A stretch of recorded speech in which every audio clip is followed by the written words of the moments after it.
this up.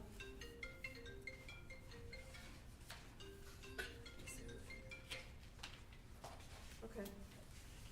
And we are joined here by most of the board members, and I would just like to introduce two new board members that we have. I'm very excited. I've been working with the appointments office trying to get some more people on the board and fill some of the vacancies that we have so we can have an active, involved board. Anyway, so Kathy, do you want to just introduce yourself and say a little something? Catherine is, I will say, is a practicing attorney here in Albany and is probably the only board member, as far as I know, who's an actual accomplished musician in her own right. So Kathy, do you want to introduce yourself? Yeah, I've been doing legal practice now. I take a lot of signed counsel appeals from the third department, so I'm kind of familiar with coming down here. Sometimes before the pandemic, we used to have arguments down here, Right. as opposed to virtual ones for a while. And and I also play probably for the last 25 years or so. I've been a violinist in the Schenectady Symphony Orchestra. We play at Proctor's in Schenectady, and I feel we just got bumped out of our Sunday concert in March by Hamilton. They wanted to come in on a Sunday, so we're doing a Saturday night in March, so which is unusual for us. But we usually do 4 concerts, and plus like a couple of special things a year. Okay. Thank you and welcome. Thank you. And our other newest board member is Scott Palladino on my right. Scott has a long history of working for the state of New York and giving back to government. So Scott, do you want to talk a little bit about your background? Recently retired from the state tax department. I was a deputy commissioner for tax policy. Started when Andrew Cuomo was first elected, and just retired in October. And before that, I spent more than a decade at Assembly Ways and Means Committee, also doing taxes. It's a little theme here. And then, and before that, I worked for a member of the legislature. I started out in Brooklyn when I first got out of college. Worked for a member. Her name was Eileen Dugan. She was from Brooklyn. She was a powerhouse. She was great. And anyway, I worked for her for 10 years and moved up here from Brooklyn to Albany back in the 90s. And Scott is also a big music fan, which is why I've been to many shows here. Yes. So I'm happy to hear that. Okay, so the first item on the agenda is the approval of the minutes from the last board. I'm sorry, did I miss something? Okay. Approval of the minutes from the last board meeting. If everyone's had a chance to look those over quickly, I need a motion to approve the minutes. So moved. Brad, second. Susan? I'll abstain since I wasn't. Okay. All in favor, say aye. Aye. Opposed? Motion is carried. Thank you. The next item is the chairperson's report on the executive director's. I'm sorry, Mary. I was trying to comment before you adopted those minutes because I'm pretty sure that I was on the December 13th board meeting, but the minutes don't reflect that. It's not reflected? Okay. Peter? I will add your name and revise. So sorry about that, Mike. That's okay. I'm sorry I was on mute and I was yelling out, so I apologize. You were yelling at me, Michael? No, I was yelling out. I wasn't yelling at you. Although if I was going to yell at anyone, it would probably be Palladino, because apparently now Exactly. anybody's not on the board. Exactly. Said that about you too, Mike. Jesus. Okay. But we can get together for some shows here. So. Yeah, congratulations to you both. Welcome to the board, by the way. And let's proceed. Sorry for the interruption. That's all right. Thanks, Mike. Okay, so on the search, as you know, we did constitute a search committee, and we passed a motion at the last meeting to empower them to interview firms and choose a firm for in order to look for a new executive director. So the search committee met with and interviewed 3 firms that had been recommended by various people, and also from just research that we had done on who's active in the arts world. I have to say it was kind of funny. We all liked the same firm. We all liked DRI Waterstone the best. They just seemed to be a little more low-key. I mean, I don't think here at the Egg, we don't need some high-powered, firm, but really knowledgeable, a lot of really good track record in the arts, and especially they've had some success in hiring some people in upstate New York. One of the woman who will be leading the search is actually originally from this area and still has a house in Sacandaga. As you Albanians pronounce it, I think it's Sacandaga. People from Rochester like me would say Sacandaga.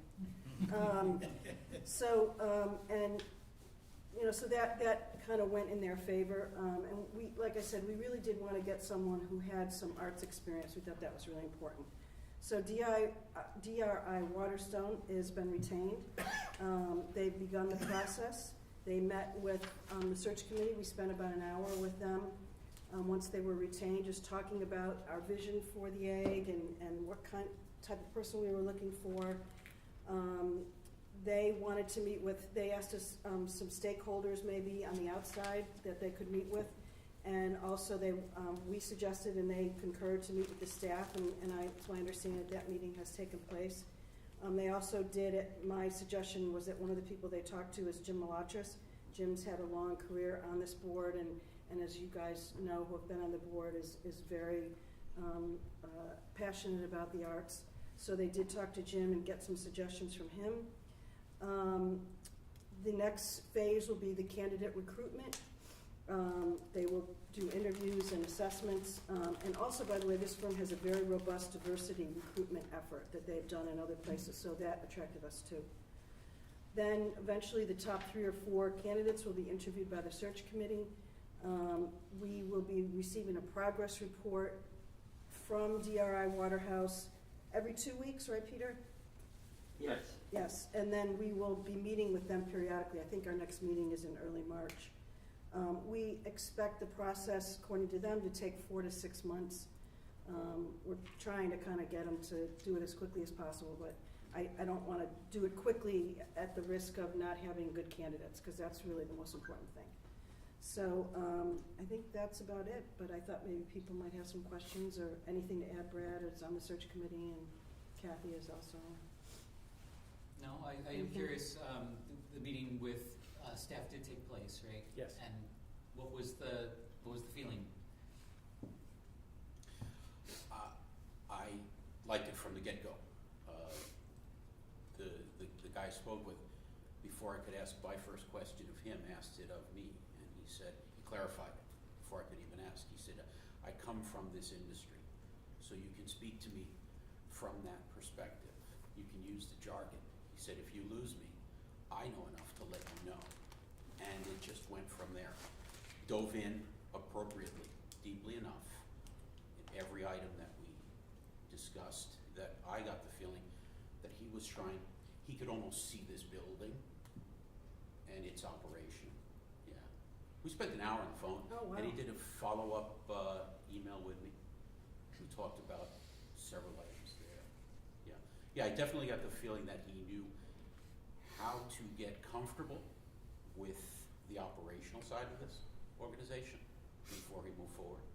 Oh, I'm happy to hear that. Yeah. One of the things, I think Brad said it when we were meeting with this group, with DRI, was that we felt like they got us, that they had a really good grasp of He the was a organization. knowledgeable interviewer. Yes, He had a yes. background. He worked at Wolf Trap. Yeah. He understood the nomenclature, had the right questions, and when I brought up some of my concerns, he said, I already have that. Yeah. So I don't know if he had that from talking to Bill first, or if he was already reading the room really well. Right, right. Oh, good. And he's followed up with me on a couple of items that he needed and some clarifications. Oh, Yeah, I good, think it's good, good first step. They've done a couple of very, very similar, they've done work for similar organizations, similar in size and scope. Mhm. I brought that up with him, and we bounced ideas from those projects. And he understood, we talked a lot in depth about it not being a straightforward arts job, that there is a government relationship that needs to be acknowledged and talked about very Totally agree candidly with you, with yes. candidates. Totally agree with you. Yeah. Contrary to many other arts. Well, it's not a straightforward arts job, Right. and he asked the right questions Yeah. about that, Oh, so good. it was good. Anybody else, Jim? Any other questions, Maston? Okay. Anybody on the phone have any questions about the search process? Mary, just I one do more. not. Okay. Sorry. Just one more thing. If anyone knows of anybody that might be a good candidate, please, we'll let DRI Waterstone know so that they can make sure they're going to use their own network, of course, and their own resources to try to find the right people. But if anyone is aware of anyone that might be interested or might be a good candidate, please pass that name and contact information along, and we'll make sure that they're included. Yeah, please do. Yeah. Okay. The next item on the agenda is a review and approval of the budget, and John is going to take that, and then at the end, John, we do need a motion on that. Great, thank you. So last week, the Finance Committee met and walked through the budget for 23-24, as well as the projected numbers for 22-23. The notes are in your packet, so I'm not going to go through this line by line, but happy to answer any questions. There are a couple of items I would like to point out. The main sort of difference is that you'll see nominal, hopefully, increases in revenue and rental services so that we can, as we get sort of more fully open, so as you would expect, our unearned revenue number is drastically different because of the shuttered venue operators grant that we had in 22-23 that obviously we will not have in 23-24. So in case you're wondering why that number goes from 970 to 195, it's that. But even with that difference, we are looking to have total income of just over 2.1 million, whereas during the last year we have 2.6. And that 2.6, like I said, includes the grant. The other main thing I'd like to point out, two quick items. One, under board expenses, you'll see that we have booked the costs for the search committee this year under 22-23. And so that's why that number is so much higher. That also includes, if you recall, the lawyer's fees that we were required to undergo as we sought an opinion about the last search process. And therefore, that's why board expenses are so much lower for this year. And then the last thing I wanted to point out, sorry, I'm kind of jumping around, but back on the first page, membership for 22-23 projected of 50,000 and 23-24 of 60. Sort of my personal view is I am hoping that's a low number, and that we'll be able to kind of work through that process this year to walk up more than 60.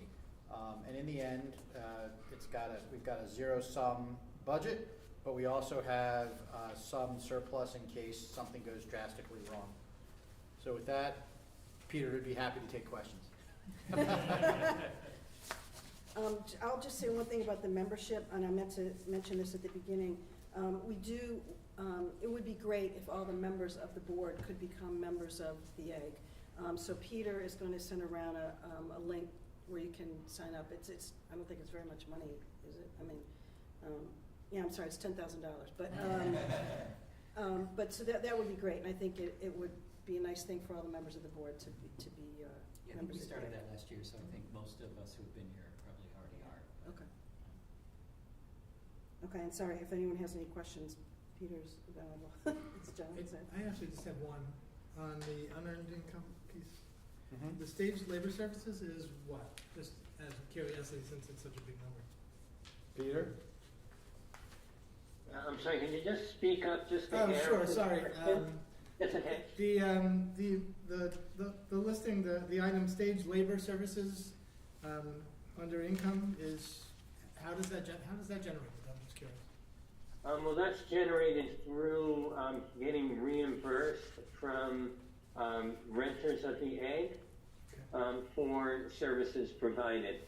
So you'll see that all of the contracted and rental services are increased, give or take about 10%, assuming for the most part that we'll have an increase in activity. We should preface that by saying we don't know what the activity will be yet. It's too early in the year to know. So that is our optimistic hope. Some of those are including that line are increased even more because the rate of pay has gone up. So we have increased that accordingly. Okay, thanks. Sure. Anybody else? Any questions? Okay, then I need a motion to approve the budget, the 2023-24 budget. So moved. Brad, a second? Okay, all those in favor say aye. Aye. Opposed? Aye. And the motion is carried. The next item is the Security Committee report. You may recall at the last board meeting, we talked a bit about adding another layer of security here at the Egg. So Brad, do you want to? Sure, thanks, Mary. And Peter, I'm gonna need a little bit of your help on this too, about where one thing stands, but, we did talk, there were concerns raised by staff that, you know, we do not have the same level of security that a lot of other venues do. While we do have a security company that does, help us, you know, we don't have walk-through detectors, and the technology has advanced. It's not just metal detectors anymore, but they're detectors that also can spot non-metallic shapes and things like that. And in fact, OGS is gonna be swapping out the detectors that are used down at the end of the concourse by the Capitol to these more modern detectors that are on a state contract now. And so we have been exploring whether either those detectors could come to the Egg, or maybe the Egg could buy their own detectors, or maybe OGS and the Egg could make a purchase together. We're still exploring the details on that, but I should have some information on that soon. The other part of it was we wanted to do a security assessment, and we used our current security company, and I'm forgetting the name. K&S. K&S. You know, but rather than going out and spending a lot of money on a security consultant, we thought that they had pretty good experience locally, and, you know, they know what venues are doing and what works and what doesn't. And, you know, they also recommended that detectors would be a good idea, and, you know, it is a somewhat unique venue in that there's other parties that actually have a fair amount of responsibility, right? This is a state facility, so state police in terms of any police response, but we have city, fire, and EMS that would have to respond to any other kind of emergency call. And we did also talk about getting some active shooter training or other kind of emergency training from the state police. And Peter, that's where I'm gonna need your help as to where that stands. Sure. We actually tomorrow we're meeting with someone from the New York State Police to discuss how we will go about training our staff for active shooter training. So that meeting is actually tomorrow, and the Security Committee will be participating in that. And then we're also trying to put that together with just the general practices for event security in cooperation with K&S Security. They've asked us to kind of draft our general guidelines, and staff is working to that actually now, and putting that together for them to take a look at, so that we have kind of a go-to written document on how we handle various security issues, including, you know, exit and entry, and any problems that arise, as well as the active shooter response training. So it's, and then we are waiting to hear back from OGS regarding the procurement of metal detectors, whether we will be purchasing those new direct to their state contract, or repurposing ones that they are replacing. So it's a bit of a work in progress still, but it continues to be active. Yeah, and by the next board meeting, I hope to have more of that resolved. Oh, good. I was just going to ask you that. When do you think you'll have Yeah, more? Okay. And that's it, unless anyone has any questions. Anybody? Okay, thanks, Brad. Susan, the Personnel Committee report. We had a meeting of the Personnel Committee, so. Great. We met on January 12th, and the situation is that there just needs to be more people to facilitate this, when the theaters are going. Can you on the phone, excuse me, Susan, can you hear Susan? Yes. Okay. Yes. Great. Okay. I'll speak up a little bit too. We also have, were made aware of that, the per diem was a lot of what was used in running these facilities too. Since the pandemic, a lot of them have left the industry. The ones that have been a part of the theater, once they get trained, sometimes they leave and they move on to another space. So a couple of things that happened. The per diem rates, while they were raised, there were still some challenges in finding personnel with relevant experience and then attaining those personnel once they were fully trained in our facility. The request was for a full-time person to cross-train in both production and operations. There's a hope to hire from within the existing staff. So the Personnel Committee okayed that the hiring a full-time person, and it was moved on to the Finance Committee. Finance Committee has okayed it, and I see it is in our budget for one more full-time person.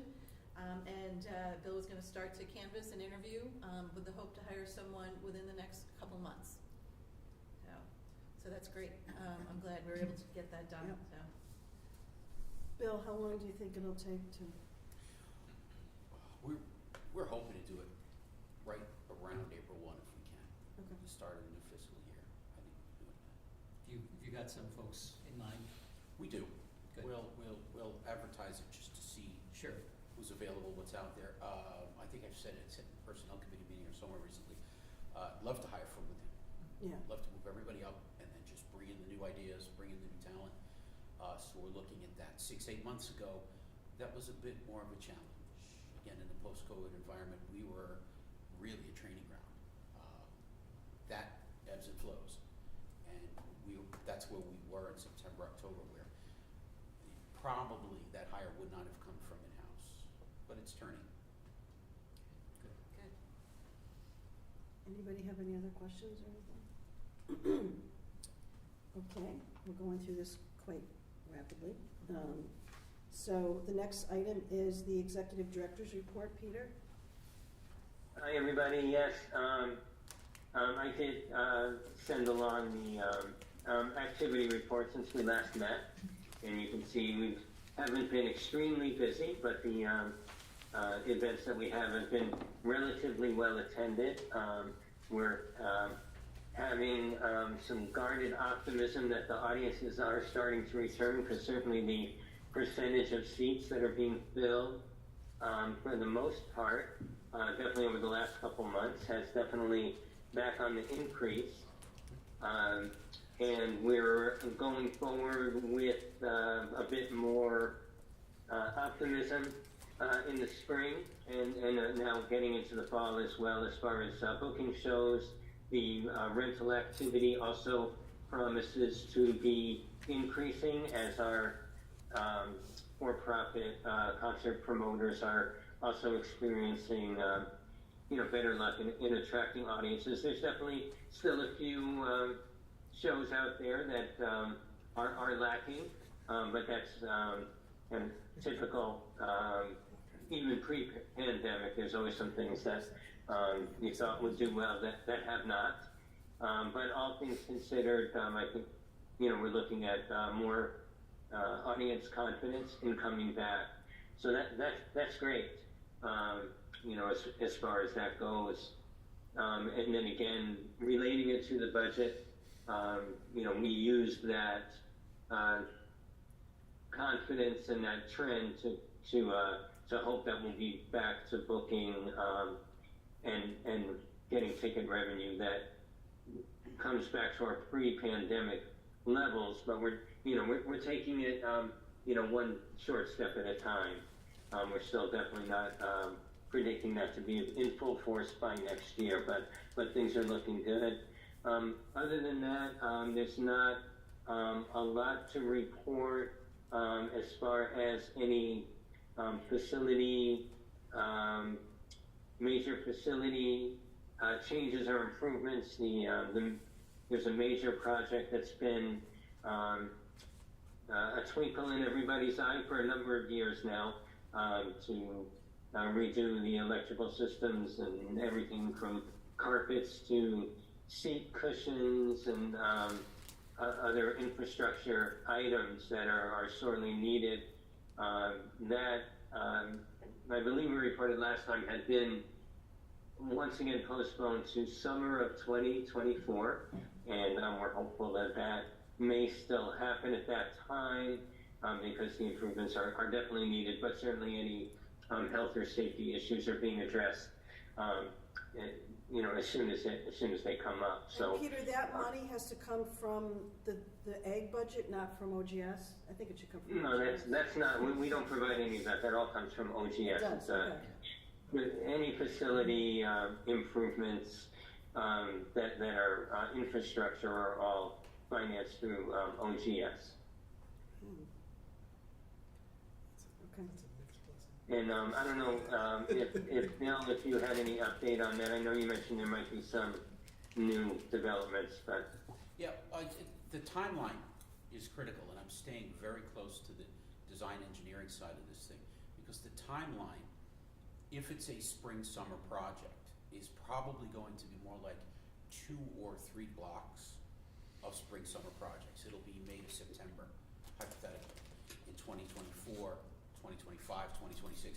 We're holding construction dates that way, and we've been pushing them out as the project gets pushed out. But the other option that's being looked at, and at some point it probably needs to be a conversation, is it more beneficial to shut it down, the building, for one time only, for 6 to 9 months, as opposed to these 3 blocks? Also discussed was, can you use part of the building while we're working in the other half? Now you go back to the infrastructure of the building, in places where electricity crosses over, and fresh air crosses over, and just the non-tangibles, like how does construction noise carry in a steel and concrete building? And that's less likely. So you're looking at a full shutdown, I'm almost certain, for these 3 blocks of time, or for a single long block. But I have told the design team, I said, there's going to be a point where I've got to say to Peter, hey, take some of our meetings with us, get on board here, because it affects that programming for a year out, or potentially 3 years out. New seats are in the project, so things like a whole new ticket manifest. We cannot be selling tickets for something next September the way we are now. If we're going to lose 5 or 10 seats, if we're going to lose more seats, if we're going to gain seats, we need to sell based on that. So that's got to be mapped out accurately. When was the last time there was ever any reconditioning of the carpets and? Seats aren't too long ago.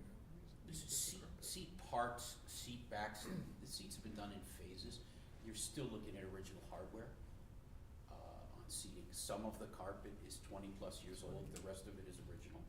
Wow. Yeah, but even larger than that in this project, this goes back a decade and a half or so, when the first floor to ceiling, front to back capital assessment was done on the entire building. And what we could get to, we got to, with budgets the way they were, the way money was flowing. The Great Recession definitely got in the way of that one.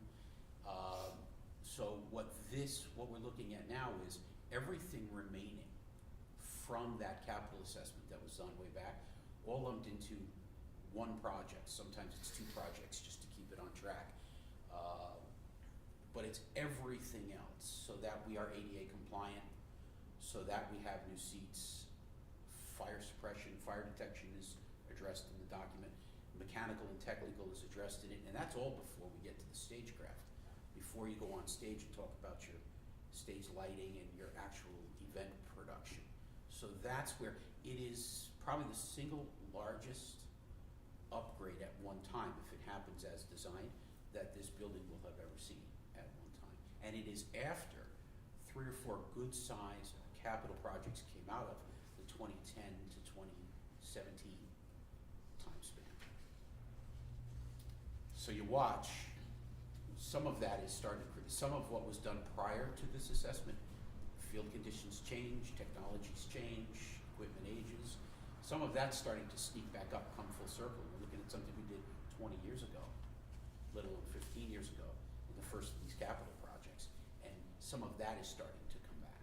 So we've got an eye on old, the projects that we've completed, as well as what's ahead. But what's ahead, if it's done as designed, is pretty invasive. It's something, it just hit me now, it's something that if anybody wanted a little more clarification and detail on, we're at an 80% review of all the design and engineering for it right now. Once that is done, OGS sends it back to the design, to the engineering, to the architectural, and says, okay, now give me bid spec. So somewhere between the end of this 80% review and the bid spec, if anybody ever wanted to look at more detail or a walking tour, so you look out and touch what's actually happening in here, sometimes that brings a lot of clarity. Because other than that, you're looking at numbers, or you're looking at scaffold and construction elements. And what does that tell you? Here's what it is, and here's how it, I've done that in places for business reviews. I've done it with the finance people in buildings, just to bridge the gap between what it is we're paying for, what it is we're getting, why is it we're closed, why is it we're shifting staff potentially from our payroll potentially to a vendor or construction manager's payroll for a little while. Why? Because we're not going to do anything. But we can keep them employed if a vendor has an interest in having people in the building with the skills that understand the trades, that are working already in this building, and who will be trained in the renovated process when we come out of this organization. So there's things we could talk about, as we move forward. You could spend a day on it. But. Yeah, I assume the new executive director will this will be one of the things he'll be intimately And I talked to with. DRI Waterstone about that. I said to them, I said, hey, if it's appropriate, I don't hire executives for a living, but if it's appropriate, this is a lot for somebody to walk into if they don't know about it beforehand, especially where it relates to the closure of the building. What are you getting from it? You're getting a phenomenal benefit from it. I talked to them about maybe it needs to be marketed. It's not shutting down because we're going away. We're going away for the bigger and better. And that may be something we've got to get the new director at OGS aligned on. Just it softens the blow and it gives you something to look forward to. You'll see a lot of it. A lot of it you won't see. That's the issue. When you're talking about infrastructure and mechanics, a lot of it is stuff you don't see. So there's ways to present it to the patron. When you did the last set of capital improvements, was any of the sound, like the sound systems upgraded? Yeah. Because one of the things as a patron I noticed, I think, unless it's just in here, is an amazing improvement in sound. Going to a show and all of a sudden it's you want to be there because it's a whole experience and you're not just seeing the performer but the whole sound experience. Yep. Is important. Very first capital project I did here with Peter was the sound systems in the rooms. And though the systems haven't been swapped out 100% in these 20 plus years, all the major components have, some of the major components have kept up. We went completely digital in these rooms. We went completely digital infrastructure in these rooms. But there are some technologies, when I mentioned a little while ago that some of the early capital projects have aged now and are coming back around and wanting attention again, that was what was on my mind. The most basic component that we can all identify within sound systems are the speakers. Speaker technology in here is 20-plus-year-old install and closer to 30-year-old technology. It's immaculately maintained. It's kept like you keep your good wine in a windowless building at good temperature, right? So the systems are in nice shape, but the technology, the way to achieve the expectation in the industry, we're starting to get a little further away from there. So that stuff. Yeah, I'm thinking about like how you market it to patrons, right? What are they going to see from that? Some of the color glossy of construction, a little bit of basic blueprint, and some good data to read as they walk back in. Things like that. How do we go out of this? How do we close it down? That might be a way to something to present at that time too. There's a lot. It's an expensive hobby, a building like this. It really is deep. And this building talk about the unique structure and all the unique things like round elevators and things like that. I've seen engineers over the years really struggle with the unique backbone, architecture, structural issues in here. So what's nice is when they include our staff, I tend to have digested a lot of this backbone in architecture, just trying to keep the building moving with OGS over the years. But then you bring in staff that we employ who have these disciplines down rock solid with some experience, and they can bring to the design table how we do stagecraft in an egg. You know, the things that are unique about the building that don't let you design a component or a system the way you might have done it in a vaudeville house, in a standard Broadway, in a four-wall rectangular room, if you would. Yeah.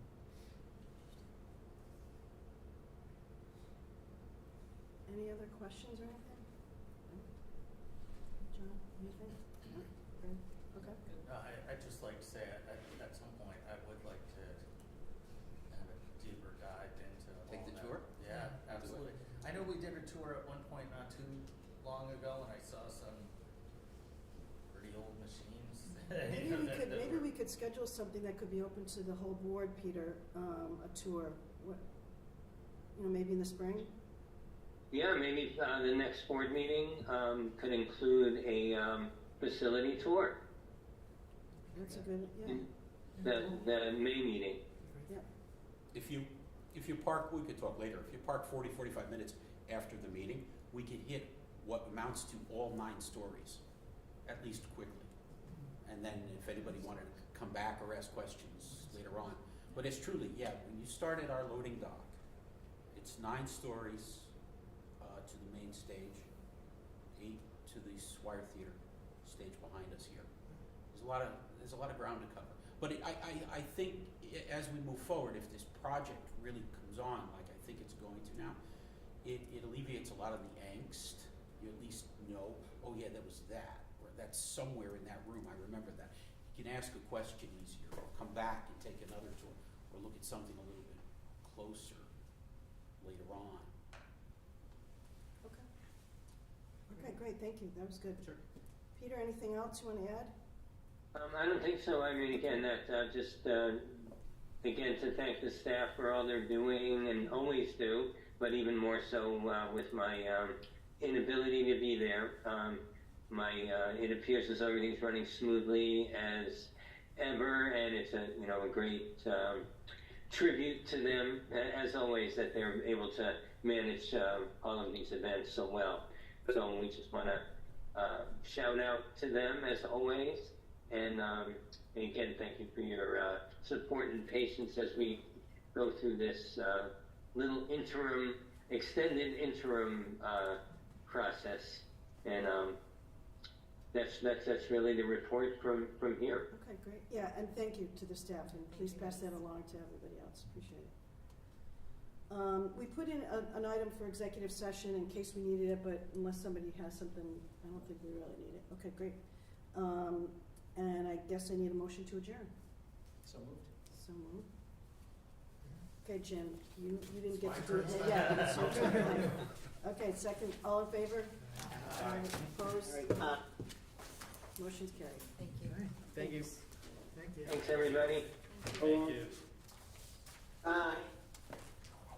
Great, thank you. Thank you.